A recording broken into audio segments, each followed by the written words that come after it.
तो मामला धर्मांतरण जिहाद का है। लालच दिया जाता है, पैसे दिए जाते हैं, कभी कभी जमीन दी जाती है और कभी कभी डराया और धमकाया जाता है। डराना और धमकाना ज्यादा चलता है। लेकिन उससे बड़ी चौंकाने वाली बात, ये तमाम लोग धर्म परिवर्तन तो करा लेते हैं, लेकिन ओरिजिनल पेपर्स को डुप्लीकेट कैसे बनवा देते हैं, कैसे आधार बन जाता है, कैसे पासपोर्ट बन जाता है, कैसे उसका वोटर आईडी कार्ड बन जाता है नए नाम पर। आइए दिखाते हैं आपको। जमातियों ने जो पाप किया है वो तो हम आपको बता ही चुके हैं, लेकिन इस साजिश की जड़ तक पहुंचने के लिए उन तक भी पहुंचना जरूरी है जो इन जमातियों के गुनाहों में इनकी मदद करते हैं। क्योंकि हमारी पड़ताल में खुलासा हुआ है कि भले ही आम इंसान पासपोर्ट जैसे दस्तावेज बनवाने के लिए लाइन में लगा रहे, लेकिन जमातियों का कोई भी काम हो सकता है। तो आइए अब न्यूज नेशन के कुछ संगीन सवालों का रुख करते हैं, जिनके जवाब हासिल किए बिना धर्मांतरण की साजिश को रोक पाना नामुमकिन है।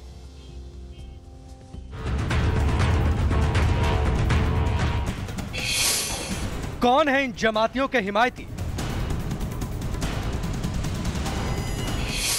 कौन है वो जो इनके पासपोर्ट बनवाते हैं?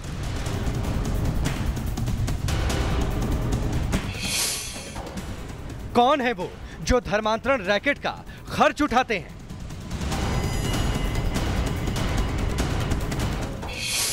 कौन है वो जो इन्हें विदेश यात्रा करवाते हैं?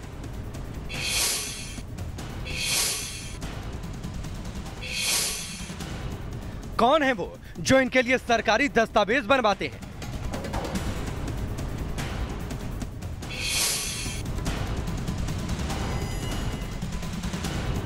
धर्मांतरण जिहाद की पड़ताल में न्यूज नेशन जितना आगे बढ़ रहा है, यह साजिश उतनी ही गहरी दिखाई दे रही है। अब तक की तफ्तीश में हमें पता चला है कि तबलीगी जमात के गुर्गे धर्मांतरण के लिए लालच और धमकी दोनों तरीकों का इस्तेमाल करते हैं। लेकिन इससे ज्यादा चौंकाने वाली बात यह है कि धर्मांतरण के बाद ये अपने शिकार की पहचान ही मिटा देते हैं। उसका आधार कार्ड, उसका पासपोर्ट, सब कुछ नया बना दिया जाता है। तफ्तीश में हमारे हाथ धर्मांतरण के शिकार एक युवक का जो पासपोर्ट लगा, उसमें उसके पिता का नाम खुदा दर्ज है। अब सवाल ये है कि आखिर ऐसा पासपोर्ट बन कैसे गया? सारे पहचान पत्र, आधार कार्ड, राशन कार्ड तक पता नहीं किस उनके जो कर्मचारी उनसे उनका ताल्लुक है, पैसे ले दे के सारा काम सरपंच ने करवा दिया था। आधार कार्ड का, पहचान पत्र का, राशन कार्ड का, और सबसे मेन चीज़ तो मेरा जो पासपोर्ट है वही बनवा दिया। जबकि ये कहते हैं कि जो अरब है, अरब देश के लिए तो दिल्ली से ही वीज़ा नहीं मिलता हिंदू के लिए। जी हाँ, धर्मांतरण में जुटे जमातियों का कोई काम नहीं रुकता। ये जिस चाहे नाम से किसी का पासपोर्ट बनवा लेते हैं। पुलिस वेरिफिकेशन से लेकर स्थायी पते तक की जांच भी उनके हिसाब से हो जाती है। यानी सरकारी महकमों में भी इनके हमदर्द बैठे हुए हैं जो धर्मांतरण की साजिश में इनका साथ दे रहे हैं, और उनका पता लगाया जाना बेहद जरूरी है। ये अपने शिकार का फर्जी पासपोर्ट, फर्जी पहचान बनाकर उसे हज करा लाते हैं, उसे कई देश घुमा लाते हैं। सवाल है आखिर कैसे ये पूरे सिस्टम को धोखा दे देते हैं? क्यों ये कभी पकड़े नहीं जाते? और सवाल तो अहम ये भी है कि आखिर ये सब करने के लिए इनके पास पैसे कहां से आते हैं? जाहिर है कई सवाल हैं और सबके सब सवाल बड़े गहरे हैं। जब तक सरकार बारीक जांच कर इन सवालों के जवाब हासिल नहीं कर लेती, तब तक इस इंटरनेशनल साजिश की जड़ तक पहुंचना मुमकिन नहीं। और तब तक धर्मांतरण के बाद बहनें 7 गैंग के हाथों गैंगरेप का शिकार होती रहेंगी। लेकिन न्यूज नेशन भी आपको भरोसा दिलाता है कि जब तक हम इस साजिश की जड़ तक नहीं पहुंचाएंगे, चैन से नहीं बैठेंगे। Team news nation.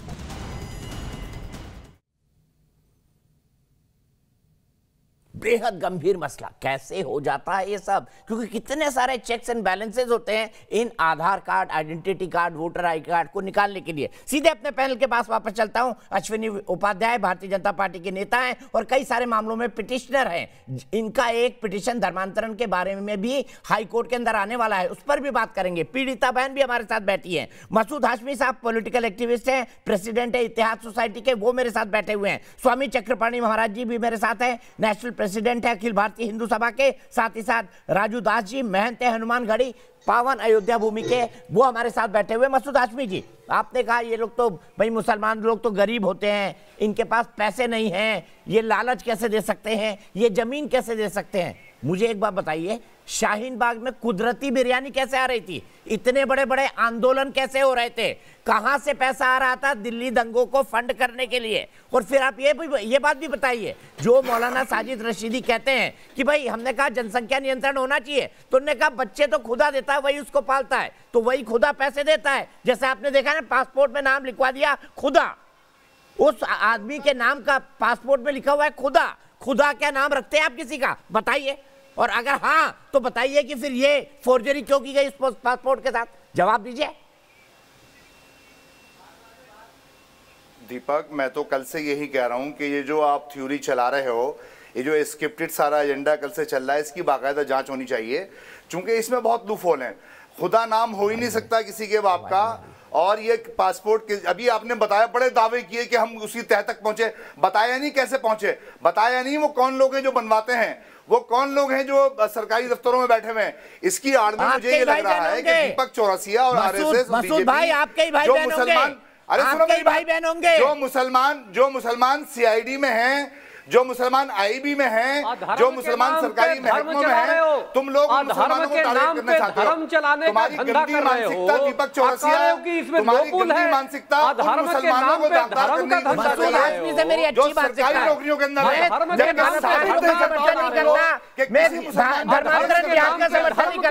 बताइए चक्रपाणी महाराज की गंदी मानसिकता किनकी है? गंदी मानसिकता किनकी है? मेरी है या उन लोगों की है जो बलात्कारियों का समर्थन कर रही है और बलात्कार करने वालों को षड्यंत्र बताकर उनके खिलाफ षड्यंत्र हो रहा है, बचा रही है? मसूद जी बोल दिए अपनी बात, स्वामी चक्रपाणी जी बोलेंगे अब।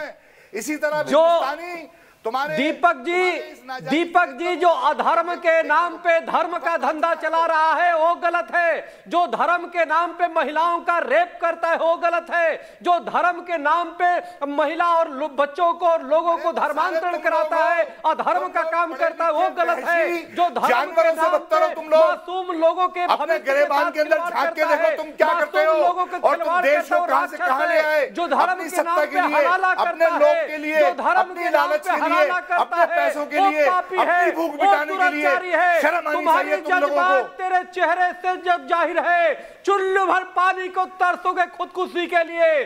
दुष्टों, तुम लोगों का पाप का घड़ा भर गया है। न्यूज नेशन ने पीड़ा उठा लिया है। अब यात्रा नहीं लड़ा होगा, संघर्ष महान होगा। तुम जैसे पापियों, तुम जैसे जिहादियों की मानसिकता खत्म होगी। तुम्हारे ऊपर कानूनी कार्रवाई होगी। तुम्हारी धमकी और डराने में आने वाले नहीं हैं। जिहादियों सुन लो, धमकी और डराने का काम मत करो, धमकी और डराने का काम मत करो। पाप की घड़ा भर गई जिहादियों। खामोश, धमकी मत दो। पहन के दिल के काले लोग, तुम्हारी नहीं कताई है, तुम्हारी नहीं कताई है। तुम जैसे लोग भाई नहीं हो सकते, तुम जैसे लोग कसाई है, तुम भाई नहीं कसाई हो। ये स्पष्ट हो गया है, अब तो ये स्पष्ट है तुम सब भ्रष्ट हो। अब तो स्पष्ट हो चुका है तुम अधर्म के नाम पे धर्म का धंधा चला रहे हो। वैसे अगले सवाल के लिए मैं राजू दास जी के पास जाता हूँ, पर मसूद भाई एक बात बता दूं, धमकी देने का काम ओसामा बिन लादेन करता है, अल जवाहिरी करता है, हाफिज सईद करता है, मसूद अजहर कहता है, ऐसे कई सारे आतंकवादी हैं वो करते हैं। सब आपके भाई बंधु हैं, सब आपके भाई बंधु हैं। आप क्यों स्वामी चक्रपाणी महाराज को बोल रहे हैं? सीधे चलता हूँ राजू दास जी के पास। राजू दास जी बताइए, धमकी की भाषा कौन बोलता है? हमारे 45 हमारे हाथ में AK-47 कौन बोलता है? बताइए। यही है ना आपका नारा, हमारे 45 हमारे हाथ में AK-47, कश्मीर का नारा होता है।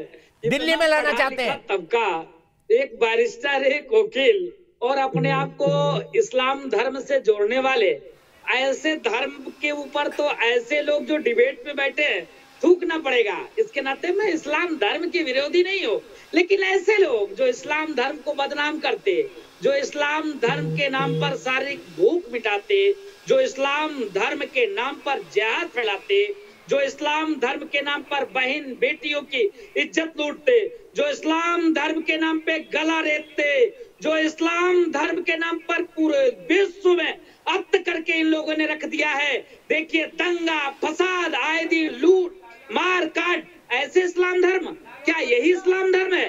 क्या यही इस्लाम धर्म इनको सिखाता है? क्या ऐसे इस्लामिक लोग हैं जो पूरे देश में बवाल मचा के रखा है? और तो किस बात की है कि देखिए, ठीक है राजू जी, आपने अपनी बात कही। अश्विनी उपाध्याय, फिर मसूद भाई के पास फिर जाऊंगा।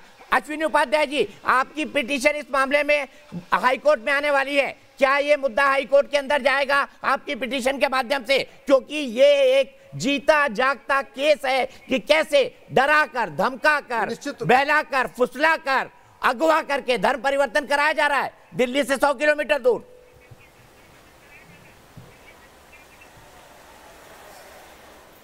दीपक भाई, पहली बात तो मैं आपको बताऊं कि जो कुछ मैं बातें बोल रहा हूं केरल हाईकोर्ट पहले कह चुका है, इलाहाबाद हाईकोर्ट पहले कह चुका है। केरल हाईकोर्ट ने एक बार ये भी ऑब्जर्वेशन दिया कि जितने भी लव मैरिज हो रही है इसमें लड़की हिंदू और लड़का मुसलमानी क्यों होता है, इसका उल्टा क्यों नहीं हो रहा है। तो ये केरल हाईकोर्ट भी पहले कह चुका है। अब मैं आता हूं तीसरे विषय पे। भैया, सीरिया अशांत है, अफगानिस्तान अशांत है, पाकिस्तान अशांत है, बांग्लादेश अशांत है, यमन अशांत है। दुनिया के 50 देशों में रोज बमबारी हो रही है, दनादन गोलीबारी हो रही है। वहां दीपक चौरसिया तो नहीं है, वहां आरएसएस नहीं है, वहां बीजेपी नहीं है। इसलिए मैं बहुत गंभीरता के साथ कह रहा हूं दीपक भाई, हरियाणा सरकार को लेकर स्वागत करता हूं, वो कानून बनाने जा रहे हैं। वहां तुम्हारा बाप अमेरिका बैठा है, जरूरत है। एक मिनट सुनिए, सुन लीजिए प्लीज, सुन भाई, सिर्फ आपकी आवाज जा रही है प्लीज। देखिए, मैंने आपको डिस्टर्ब नहीं किया, प्लीज, मैंने किसी को डिस्टर्ब नहीं किया। हाँ, मैंने किसी को डिस्टर्ब नहीं किया दीपक भाई। इसलिए मैं बहुत विनम्रता के साथ कहता हूं, भारत में 2000 अब समय आ गया है कि भारत में केवल 2 कानून हो, एक इंडियन पिनल कोड, एक Indian civil code. Indian penal code में सारे दंड डाल दिए जाएं, बहुविवाह बंद किया जाए, धर्मांतरण भी बंद किया जाए, हलाला भी बंद किया जाए, मुताह भी बंद किया जाए, मिस्यार भी बंद किया जाए, तहर्रुस को भी अपराध घोषित किया जाए। और दूसरा, यूनिफॉर्म सिविल कोड। अगर हमने तत्काल इस देश में यूनिफॉर्म सिविल कोड लागू नहीं किया, कठोर धर्मांतरण विरोधी कानून नहीं बनाया जैसा सिंगापुर अमेरिका में बना हुआ है, और एक कठोर जनसंख्या नियंत्रण कानून नहीं बनाया जैसा चीन में बना हुआ है, तो 2050 में न संविधान बचेगा, न सेकुलरिज्म बचेगा, केवल और केवल यहाँ पे शरिया से पूरा देश चलेगा। भारत में 9 राज्यों में हिंदू पहले अल्पसंख्यक हो चुके हैं, इसलिए जो हिंदू सेकुलरिज्म के बुर्के में बैठे हुए हैं, शादी करते हो, मैं आपका इंडिया में अपने गोत्र में शादी नहीं बहुत करते, अच्छी बात है, होना चाहिए।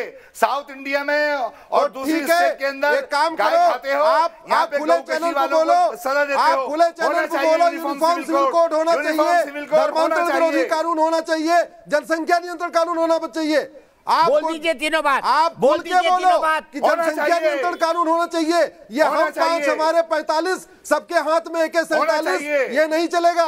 हम 5 हमारे 45 सबके हाथ में AK-47 ये नहीं चलेगा। इसलिए खुल के बोलो, धर्मांतरण विरोधी कानून का समर्थन करो, जनसंख्या नियंत्रण कानून का समर्थन करो, और घुसपैठ नियंत्रण जो 5 करोड़ बांग्लादेशी बुला के बैठे हुए हो उनका भी समर्थन करो।